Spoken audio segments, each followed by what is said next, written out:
या ऑनलाईन क्लासमध्ये सर्व बी ए सेकंड इयरच्या SECच्या विद्यार्थ्यांचं या ठिकाणी स्वागत करतो.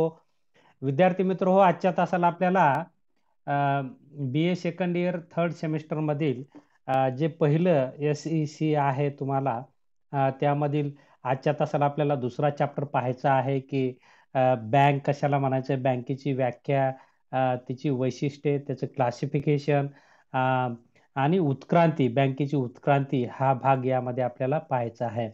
यापूर्वीच्या तासाला आपण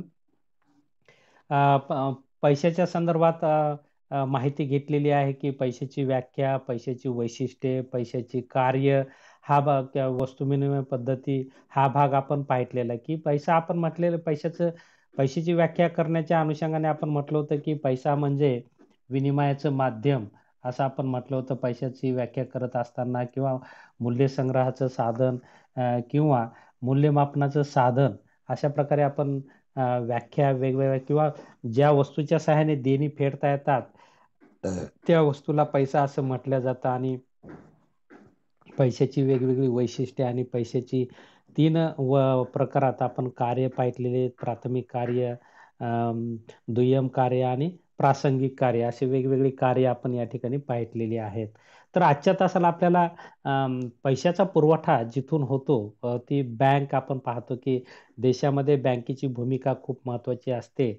आणि म्हणून बँक हा विकासाला पूरक वातावरण देशामध्ये निर्माण करत असतात. कारण आपण पाहतो की लोकांकडील एक्सेस जे इन्कम असतं, म्हणजे एक्स्ट्रा उत्पन्न जे असतं, ते उत्पन्न बँकेमध्ये ठेवीच्या स्वरूपात लोक ठेवत असतात आणि बँका ह्या ठेवून घेतात आणि गरजू लोकांना याच ठेवीच्या माध्यमातून कर्ज देत असतात. म्हणजे ठेवीतून कर्ज आणि कर्जातून ठेवी देण्याचं मुख्य कार्य बँका उपलब्ध करून देत असतात.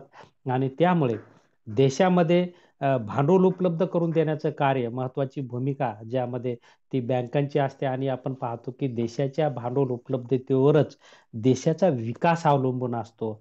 आणि म्हणून देशाचा जर विकास करायचा असेल तर देशांमधील बँकिंग क्षेत्र हे सक्षम असलं पाहिजे. जेवढी काही अर्थशास्त्रज्ञांना असं म्हटलेलं आहे की ज्या देशामध्ये बँका जास्त त्या देशाचा विकास जास्त, आणि ज्या देशामध्ये बँका कमी त्या देशाचा विकास कमी. म्हणजे देशाचा विकास आणि बँकेचा असा पॉझिटिव्ह संबंध असलेला आपल्याला दिसून येतो. आणि म्हणून बँकिंग क्षेत्र आणि त्याचा वापर लोकांनी जास्तीत जास्त करणे हे काळाची गरज आहे. त्याशिवाय विकास होऊ शकत नाही. सर्वांचा विकास करायचा असेल, म्हणजे देशातील दारिद्र्य कमी करायचं असेल, देशातील बेकारी कमी करायची असेल, देशाची आर्थिक विषमता कमी करायची असेल, विकासातील असमतोलपणा कमी करायचा असेल, किंवा शहरी ग्रामीण हे अंतर कमी करायचं असेल, तर लोकांनी वित्तीय समावेशन केलं पाहिजे. बँकिंग क्षेत्राचे लाभ घेतले पाहिजे. आपल्याकडचं एक्सेस अमाऊंट बँकेमध्ये ठेवीच्या स्वरूपात ठेवलं पाहिजे. आणि गरज असेल तर या ठिकाणी आपण पाहतो की बँकेकडून कर्ज घेतली पाहिजे. आणि एक विकासाचा मार्ग आपण पाहतो की भांडवलाच्या सहाय्याने आपण उत्पन्नाचे सोर्सेस निर्माण करू शकतो. आणि एवढी महत्त्वाची भूमिका देशाच्या विकासात बँकेची असते. आणि म्हणून देशात बँकांची संख्या जास्तीत जास्त असणं गरजेचं आहे. आणि भारताचा जर आपण विचार केला तर आपण पाहतो की भारताला 1947 मध्ये स्वातंत्र्य मिळाल्याच्या नंतर भारताचा जलद गतीने आणि संतुलित विकास करण्याच्या अनुषंगाने, भारतातील दारिद्र्य कमी करण्याच्या अनुषंगाने, त्याचबरोबर रोजगार निर्मिती करण्याच्या अनुषंगाने, समतोल विकास करण्याच्या अनुषंगाने, ग्रामीण विकास करण्याच्या अनुषंगाने आपण पाहतो की सरकारने बँकिंग क्षेत्र ताब्यात घेतलं. आपण पाहतो की पहिलं भारतामध्ये सगळ्या बँका ह्या खाजगी क्षेत्रामध्ये होत्या. आणि स्वातंत्र्य मिळाल्याच्या नंतर याचं राष्ट्रीयकरण करण्यात आलं. ते यासाठी की खाजगी क्षेत्रातील बँका ह्या नफ्याने प्रेरित असतात आणि गरिबांना कर्ज पुरवठा करणार नाहीत. आणि म्हणून गरीब दुर्लक्षित राहतील. म्हणून गरिबांचाही विकास झाला पाहिजे, सर्वांना समान न्याय मिळाला पाहिजे या भूमिकेतून. आणि ग्रामीण भागामध्ये त्यांचा विस्तार झाला पाहिजे. आपण पाहतो की खाजगी बँका ग्रामीण भागात जात नाहीत कारण तिथे नफा मिळत नाही. आणि म्हणून बँकांचं सरकारीकरण करण्यात आलं, राष्ट्रीयकरण करण्यात आलं. त्या पाठीमागे मुख्य हेतू हाच होता की जास्तीत जास्त लोकांना बँकिंग क्षेत्रामध्ये समाविष्ट करून घेऊन विकासाच्या संधी उपलब्ध करून देणे, हाच मुख्य हेतू तत्कालीन आपण पाहतो की नेतृत्वाचा होता. आणि त्या अनुषंगाने त्यांनी राजकीय पॉलिसी तशी ठरवली. आणि त्यानुसार आपण पाहतो की आज देशाची सार्वजनिक बँक जी SBI आहे, ही आपण पाहतो की जगामध्ये सर्वात जवळपास आशिया खंडात आपण पाहिलं तर सर्वात मोठी एक सार्वजनिक क्षेत्रातील जगात आपण म्हणता येईल सार्वजनिक क्षेत्रातील ही सर्वात मोठी बँक असलेली आपल्याला दिसून येते, ज्याचे की ब्रांचेस ग्रामीण भागापर्यंत विस्तार झालेला आहे आणि खूप मोठ्या प्रमाणात ठेवी आणि कर्ज या बँकेमध्ये अशा प्रकारचा व्यवहार झालेला आपल्याला दिसून येतो, किंवा खातेदारांची संख्या मोठ्या फार प्रमाणात या बँकेत असलेली आपल्याला दिसून येते, की एक सामाजिक कल्याणाच्या हेतूने शासन अशा प्रकारे सरकारी उपक्रमाच्या माध्यमातून देशाच्या विकासाचे लाभ सामान्य आणि गरीब जनतेला जे विकर सेक्शनमध्ये आहेत किंवा दुर्बल आहेत किंवा मागासलेल्या जाती आहेत त्यांच्या विकास करण्याच्या अनुषंगाने सरकारी योजना या विविध या बँकांच्या माध्यमातून राबवल्याच्या आपल्याला दिसून येतात. त्याचबरोबर आणखी एक आपण पाहतो की भारतामध्ये सहकार क्षेत्र आहे आणि सहकार क्षेत्राच्याही माध्यमातून दुर्बल घटकांच्या विकासासाठी शासन विविध योजनांची अंमलबजावणी सहकार क्षेत्राच्या माध्यमातून करतं. अशा प्रकारे सहकार आणि सार्वजनिक बँका या माध्यमातून आपण पाहतो आणि त्याचबरोबर ग्रामीण बँका असतील या माध्यमातून गरीब लोकांना जास्तीत जास्त बँकिंग क्षेत्रामध्ये सामावून घेणे आणि त्यांच्या विकासासाठीच्या योजनांची त्याद्वारे अंमलबजावणी करणे असा दुहेरी हेतू आपण पाहतो की सरकारचा आहे आणि त्यामुळे देशामध्ये बँकिंग विस्तार होणे आणि बँकेचे लाभ घेणे हे विकासाचे लक्षण असलेलं आपल्याला दिसून येतं आणि म्हणून बँकिंग क्षेत्राचा अभ्यास हा विद्यार्थ्यांना करणे गरजेचं आहे. आणि या अनुषंगाने आपल्याला या ठिकाणी बँकेची भारतातील उत्क्रांती या ठिकाणी पाहायची आहे की बँका कधी भारतात सुरू झाल्या, त्या अनुषंगाने आपल्याला या ठिकाणी आणि त्याचे काय लाभ मिळतात आणि सद्यस्थिती काय आहे या सगळ्या गोष्टीचा आढावा या ठिकाणी आपल्याला या SEC मध्ये घ्यायचा आहे की बँकिंग प्रक्रिया कशी चालते, त्याच्यामध्ये खातं ओपन कसं करतात, त्याचे व्यवहार कसे करतात, हे सगळं यामध्ये आपल्याला शिकून घ्यायचं आहे. साधारणपणे बँकेची व्याख्या या ठिकाणी पाहायची, बँक कशाला म्हणायचं आहे, त्याचबरोबर बँकेची उत्क्रांती या ठिकाणी पाहायची आहे आणि त्याचबरोबर बँकेचं क्लासिफिकेशन आणि बँकेची कार्य करण्याची प्रक्रिया, आपण बँकेत खातं कसं ओपन करायचं, खातं ओपन केल्यावर कुठले लाभ मिळतात आणि त्यानंतर ते लाभ सगळे या ठिकाणी आपल्याला पाहायचे आहेत. तर साधारणपणे बँक कशाला म्हटलेलं आहे की जी कर्ज देते, पहा आपल्याला गरजा आपल्या ठेवीच्या स्वरूपात रक्कम ठेवून घेते आणि गरजूंना कर्जाचा पुरवठा करते, त्याला आपण बँक असं म्हणतो. यामध्ये आपल्याला बऱ्याच गोष्टी पाहायला मिळतात की आज संपूर्ण जग आपण पाहतो की 21व्या शतकाकडे वाटचाल करत आहे आणि बँकिंग क्षेत्राची तर प्रगती ही जागतिकीकरणाच्या माध्यमातून खूप मोठ्या फार प्रमाणात झालेली आहे. आपण पाहतो की भारतामध्ये म्हणजे भारतीय अर्थव्यवस्था ही 1991 पर्यंत बंदिस्त अर्थव्यवस्था होती आणि त्यामुळे सरकारी क्षेत्राच्या माध्यमातून सेवा देण्याचा प्रयत्न होत होता. परंतु आपण पाहतो की तेवढ्या फार प्रमाणात बँकिंग क्षेत्र असं स्ट्रॉंग नव्हतं किंवा भांडवल उपलब्ध नव्हतं. आज आपण पाहतो की आज सार्वजनिक बँका देखील मोठमोठ्या प्रमाणात लोकांना कर्ज उपलब्ध करून देत आहेत. तर हे जागतिकीकरणाचे थोडेफार प्रमाणात आणि आधुनिक तंत्रज्ञानाचा वापर केल्यामुळे आज वित्तीय समावेशन लोकांचं वाढल्यामुळे बँकिंग क्षेत्र हे समृद्ध झालेलं, भारतातील समृद्ध झालेलं एक क्षेत्र असं म्हणता येईल की ज्यामुळे लोक आता बँकिंग व्यवहार करून स्वतःचा विकास या ठिकाणी करत आहेत किंवा सरकारी योजनांचा लाभ घेत आहेत. आज आपण पाहतो की ऑनलाईन वस्तूची खरेदी देखील बँकेच्या माध्यमातून आपल्याला करता येत आहे. म्हणजे एटीएमच्या माध्यमातून पैसे टाकता येतात, काढता येतात किंवा मोबाईलच्या माध्यमातून पैशाचं ट्रान्सफर करता येतं, कोणाला पैसे देता येतात, कोणाचे घेता येतात. एवढं बँकिंग क्षेत्र आज ॲडव्हान्स झालेलं आहे आणि त्यामुळे लोकांचे आर्थिक व्यवहार वाढतात आणि आर्थिक व्यवहार वाढले की विकासाला गती प्राप्त होते. म्हणून विकास आणि बँकांचा संबंध खूप जवळचा असलेला आपल्याला दिसून येतो. या ठिकाणी म्हटलेलं आहे की ज्या देशातील बँका समृद्ध तो देश समृद्ध असतो आणि या दृष्टीने बँकेचा अभ्यास केला जावा. बँकेचा अभ्यास म्हणजे पैशाच्या देवाणघेवाणीचा व्यवहारांचा अभ्यास. देशातील पैसा बँकांमार्फत एकत्र केला जातो व तो बँकांमार्फतच वितरित केला जातो.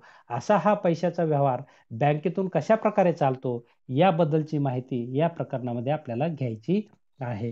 त्या अगोदर आपण बँक कशाला म्हणायचं याच्या काही व्याख्या या ठिकाणी दिलेल्या आहेत. त्या व्याख्या या ठिकाणी आपल्याला पाहायच्या आहेत. त्यामध्ये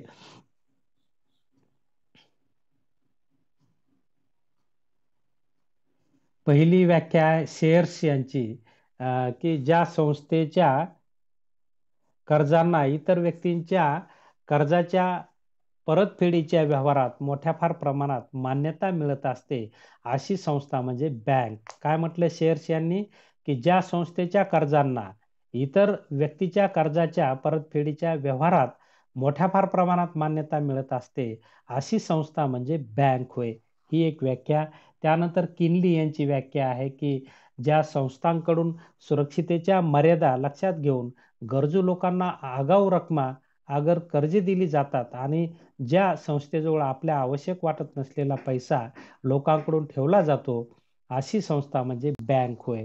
त्यानंतर डॉक्टर हर्ट यांची व्याख्या आहे, की जी व्यक्ती आपल्या नेहमीच्या व्यवहारांमध्ये पैसे स्वीकारते आणि ज्या व्यक्तीकडून अगर ज्यांच्या खात्यात जमा करण्यासाठी असे पैसे घेतले असतील त्यांनी काढलेले पैसे धनादेशाच्या माध्यमातून धनादेश मान्य करून ते परत करतील अशी व्यक्ती म्हणजे बँकर होय किंवा त्याला बँक असं म्हटलेलं आहे. त्यानंतर क्राउथरची व्याख्या या ठिकाणी आपल्याला सर्वात महत्वाची आहे आणि ती या ठिकाणी पाहायची आहे, की क्राउथरच्या मते बँक ही अशी एक संस्था आहे, की जी लोकांकडून त्यांची बचत रक्कम किंवा शिल्लक रक्कम गोळा करते. पहा, म्हणजे ठेवी स्वीकारते असं थोडक्यात आपण म्हणतो. ठेवी स्वीकारते किंवा त्यांच्या उत्पन्नापैकी राहिलेली शिल्लक रक्कम ठेव म्हणून त्यांना मागतात क्षणी परत करते. म्हणजे ठेवी स्वीकारते आणि ठेवीचा पैसा, ठेवलेला पैसा मागतात क्षणी परत करते. असं कार्य करणारी संस्थेला त्यांनी बँक असं म्हटलेलं आहे. क्राउथरची ही सर्वात महत्वाची व्याख्या असलेली आपल्याला लक्षात येते, की काय म्हटले क्राउथरने, अशी संस्था की जी ठेवीच्या स्वरूपात पैसे स्वीकारते आणि मागतात क्षणी पैसे परतही करते अशा संस्थेला बँक असे म्हटलेलं आहे.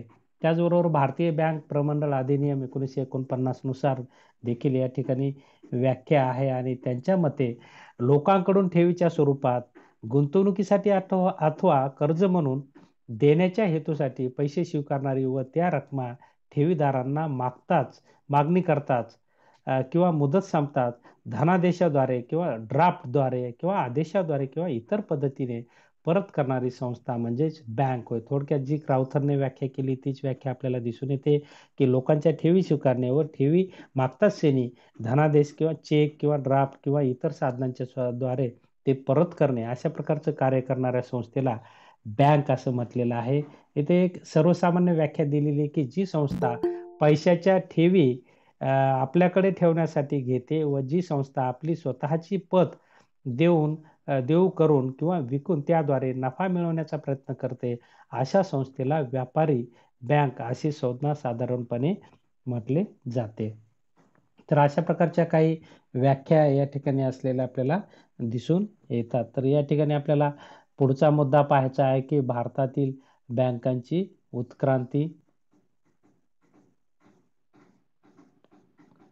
आपण पाहतो, की उत्क्रांतीमध्ये बँकेची स्थापना कशी झाली, कुठून झाली, केव्हा झाली आणि ती आजपर्यंतची काय स्थिती आहे, हा सगळा इतिहास बँकेचा पाहिला जातो, की हे जागतिक पातळीवरचा थोडा रेफरन्स या ठिकाणी दिलेला आहे, की बँकेची उत्क्रांती म्हणजे बँकेची सुरुवात कशी झाली, केव्हा झाली व त्यांची वाढ आजपर्यंत कशी होत गेली हे जाणून घेणे होय.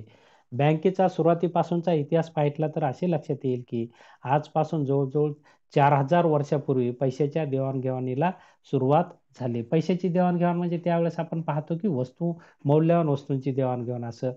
ही पैशाची देवाणघेवाण बेबीलॉन संस्कृतीमध्ये अस्तित्वात होती असे मानले जाते. त्या काळी पैसा सुरक्षित राहावा, कोणी चोरून नेऊ नये म्हणून सुरक्षित ठिकाणी ठेवला जात असे.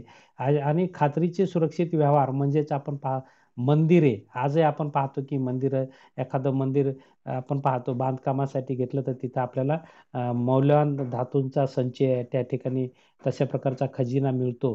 कारण मंदिर आपण पाहतो, की अनंत काळ तशीच राहतात, ती जागा सुरक्षित राहते म्हणून लोक मंदिराच्या खाली पैसे ठेवून द्यायचे. त्यामुळे आपल्याकडे असलेला पैसा मंदिरातील पुजाऱ्याकडे ठेवला जाऊ लागला. कारण मंदिरातील पुजारी त्या काळी श्रद्धास्थान होते. आपण पाहतो, की त्या काळात लोकांची देवावर खूप श्रद्धा होती आणि देवाचा भक्त जे पुजारी होता हाही प्रामाणिक असायचा आणि लोक त्याच्याकडे पैसा ठेवायचे. कारण पाप पुण्याच्या गोष्टीतून लोक त्याला हात लावत नव्हते. कारण ते म्हणेल तसं ऐकायचे आणि म्हणून लोक तिथं भीती होती, नैतिक भीती लोकांमध्ये देवाची म्हणा, पुजारीची म्हणा आणि होती आणि त्यावरचा विश्वास म्हणा, त्याच्याकडे पैसा जमा ठेवायचे आणि हळू आपण पाहतो की मंदिराच्या पुजाऱ्याकडून खाजगी लोकांकडे अशा प्रकारची पैशाची देवाणघेवाण सुरुवात झाली आणि ती एक बँकिंग प्रगतीचे मधील एक उत्क्रांती असं आपल्याला म्हणता येईल. अशा प्रकारे मंदिरातील पुजारी ज्यांच्याकडे पैसा शिल्लक आहे त्यांच्याकडून स्वीकारित असत व त्यांना पाहिजे त्यावेळी तो परत करत असे. ह्या सोयी ज्यांना पैशाची गरज भासत असे अशा व्यक्ती मंदिरात जाऊन पुजाऱ्याकडून पैसे आणत असत. अशा प्रकारे पैशाच्या देवाणघेवाणीचे व्यवहार मंदिरामध्ये सुरू झाले व मंदिरातील पुजारी बँकेचे जन्मदाते झाले. देवळात चाललेला हा पैशाचा व्यवहार बघून खाजगी व्यक्तींनीही पैशाच्या देवाणघेवाणीचे व्यवहार सुरू केले. खाजगी व्यवसाय सुरू ठेवण्याचे कारण देवळामधील पुजारी जनतेकडून पैसा, मौल्यवान वस्तू व दागिने ठेवून घेत व त्यावर व्याज वगैरे काही देत नसत. परंतु या ठेवलेल्या पैशातून जर उधार पैसे लोकांना दिले तर मात्र हे पुजारी व्याज आकारीत असत. अशा एकतर्फी व्यवहारामुळे खाजगी व्यक्तींनी सुरक्षित ठेवलेल्या पैशावर थोड्याफार प्रमाणात व्याज देण्याचे सुरू केले. त्याचा परिणाम असा झाला की मंदिरात पैशाच्या देवाणघेवाणीचा व्यवहार हळूहळू कमी होऊ लागला. कारण तिथं व्याज भेटत नव्हतं. खाजगी व्यक्ती पैसा ठेवला तर व्याज देऊ लागले. खाजगी व्यक्ती व्यवहार चांगले फोफावले याचाच अर्थ पैशाचा व्यवहार करणाऱ्या ज्या व्यक्ती पुढे आल्या त्या म्हणजे व्यापारी, सोनार, सावकार हे खाजगी लोक होते.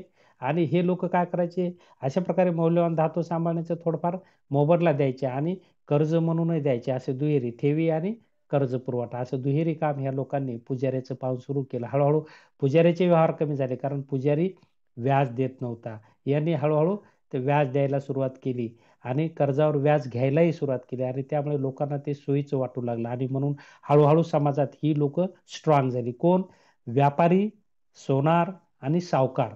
आजही आपण पाहतो की हे लोक टिकून आहेत आणि मार्केटमध्ये यांच्याकडून होणारा कर्ज पुरवठा आज बँकिंग विस्तार एवढा होऊनही साधारणपणे आपण पाहतो की 40-50% कर्जाचा पुरवठा या क्षेत्राच्या माध्यमातून ग्रामीण भागामध्ये, शहरी भागामध्ये झालेला आपल्याला दिसून येतो. विशेषतः ग्रामीण भागात सावकारांचा खूप सुळसुळाट आहे आणि ग्रामीण भागात आपण पाहतो की सावकारांचं कर्ज हे सर्वात महाग असतं. सावकार एकदा पाठीमागे लागला की सगळं घर धुवून काढतो आणि म्हणून सावकार चांगला नसतं. कायद्याने सावकारकीला आपण पाहतो की बंदी आहे. ज्याला सावकारकी करायची त्याला शासनाचा परवाना घ्यावा लागतो आणि व्याजदर हे 3% ठेवावं लागतात.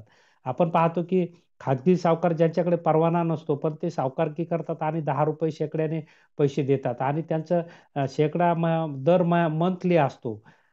दसा-दस मंथली काढतात आणि तो पैसा खूप महाग असतो आणि सामान्य लोकांकडून तो फेडला जात नाही आणि मग 50,000 शेतकऱ्याची जमीन वसूल करणं, 50,000ची 10 लाख तयार करणं, अशा प्रकारचा अत्यंत अन्याय, घाणेरडा प्रकार ग्रामीण भागात आपल्याला पाहायला मिळतो. आणि आपण पाहतो की जेव्हा महाराष्ट्रामध्ये पहिला आपण पाहतो की सावकारी बंदी कायदा, आपण पाहतो की आर पाटील मंत्री होते आणि त्यांनी हा कायदा आणला आणि ग्रामीण भागात म्हणजे महाराष्ट्रातून सावकारकी हद्दपारी करण्याचा प्रयत्न त्यांनी केला आणि आजही कायदा तो आहे. परंतु आज आपण पाहतो की कायदे भरपूर आहेत परंतु त्याची अंमलबजावणी होत नाही आणि पर्यायाने आपण पाहतो की आजही ग्रामीण भागात मोठ्या फार प्रमाणात सावकार लोक शेतकऱ्याच्या जमिनी कमी पैशामध्ये लिहून घेतात आणि त्या हडप करतात. अशा प्रकारे एक अन्यायकारक ही खाजगी यंत्रणा असलेली आपल्याला दिसून येते.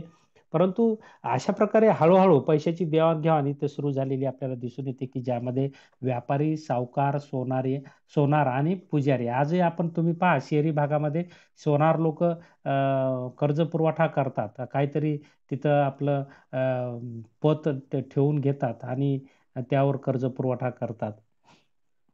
पण त्यांना कायद्याने मान्यता असते असं आपण म्हणता येईल. की या काळात युरोपियन देशामध्ये स्थिर व प्रबळ असे सरकार स्थापन होऊ शकले नाही. त्यामुळे व्यापार व उद्योगात फार वाढ झाली. आपण पाहतो की प्राचीन कालखंड एवढा मोठा असूनही लोकांचा फार विकास झाला नाही. ते याच कारणामुळे की लोकांना भांडवलच उपलब्ध झालं नाही. भांडवल पुरवठा करणारी संस्था त्या काळात उपलब्ध झाली नाही. जे की आपण पाहतो की औद्योगिक क्रांतीच्या नंतर याला स्पीड आली किंवा वेग आला.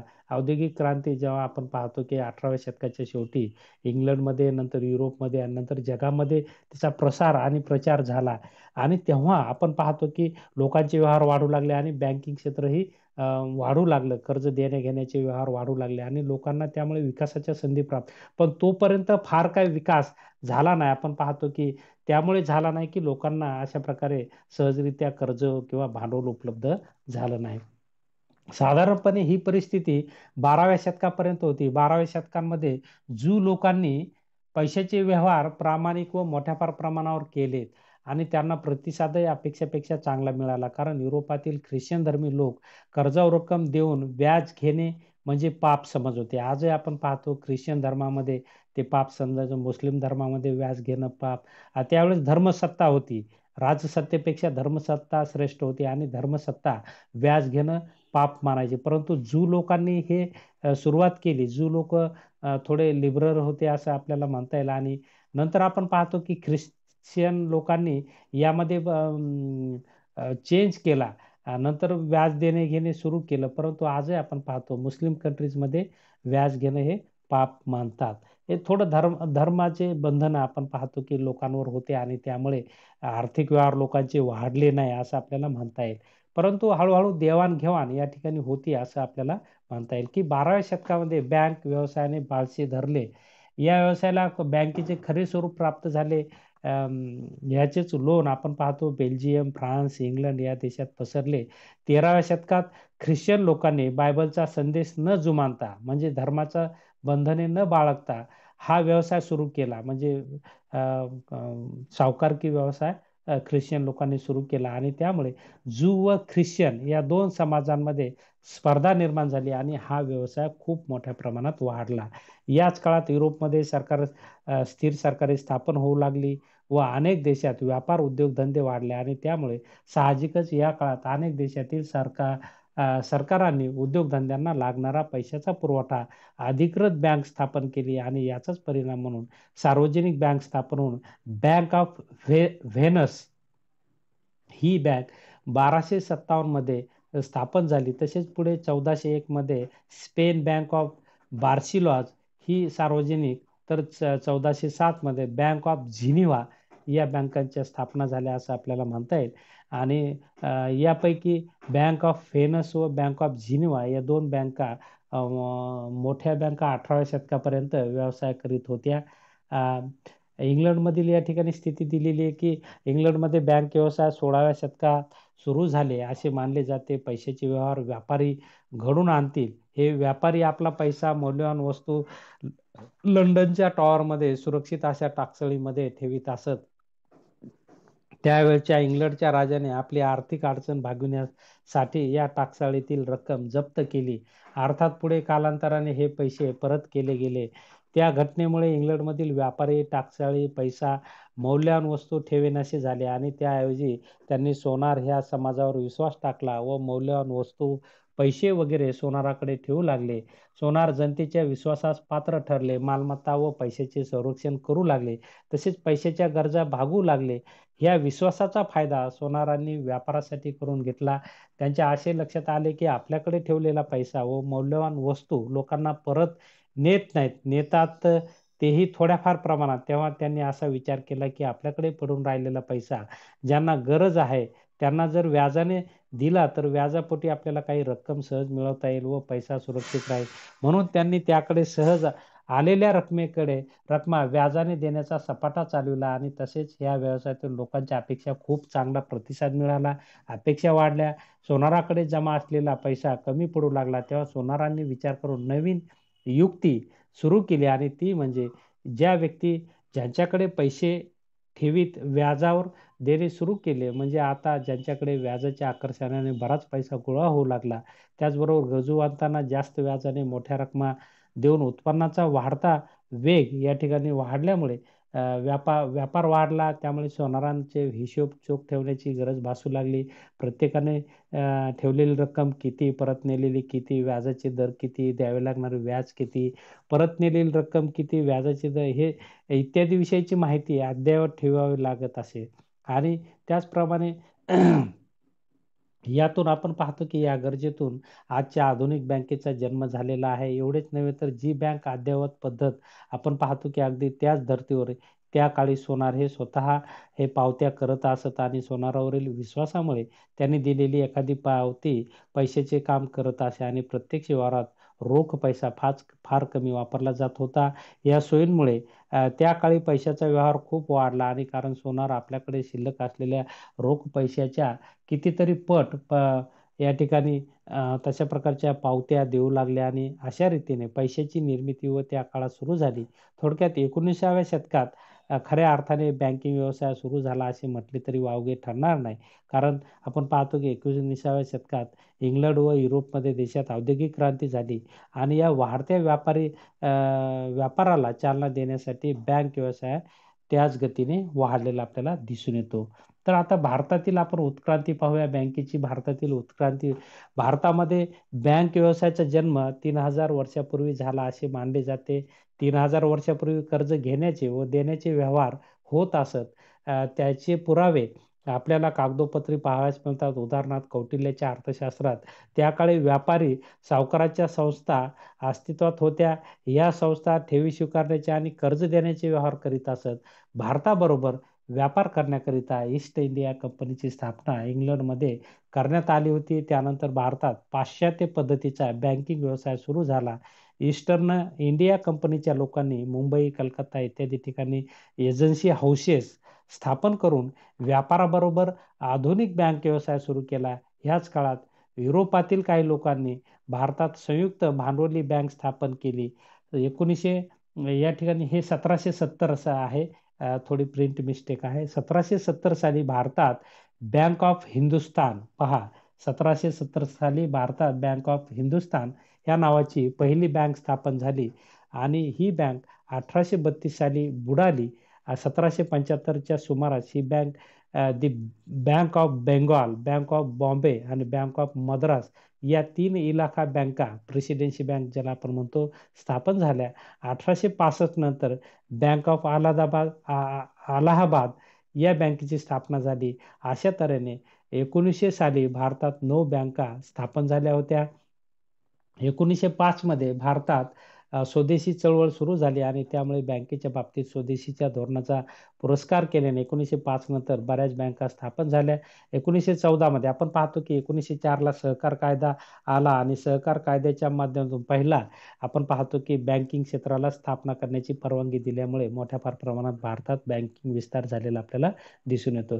1914 मध्ये पहिले महायुद्ध सुरू झाले आणि भारतात व्यापार उद्योगाचे प्रमाण खूप वाढले आणि त्यामुळे 1914 नंतर खूप बँका स्थापन झाल्या. त्यापैकी सेंट्रल बँक ऑफ इंडिया होय.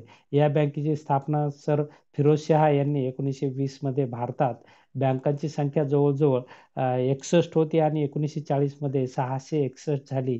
1960 मध्ये 361 झाली. तर बँकांची संख्या कमी झाली याची कारणे म्हणजे बऱ्याच बँकांजवळ अपुरे भांडवल, तर काही बँकांमध्ये तज्ज्ञ कर्मचाऱ्यांचा अभाव, तसेच संचालकांचे खोटे हिशोब, गरज नसताना शाखा विस्तार, सरकारी नियंत्रण नसणे, जागतिक मंदी, त्यामुळे ही बँकांची संख्या घटलेली आपल्याला दिसून येते. तर अशा प्रकारे बँकेची उत्क्रांती ही भारतातील आपल्याला दिसून येते. तर या ठिकाणी आपण थांबूया. या तासाला आपण उपलब्ध झाला त्याबद्दल आपले आभार व्यक्त करतो आणि थांबतो. धन्यवाद.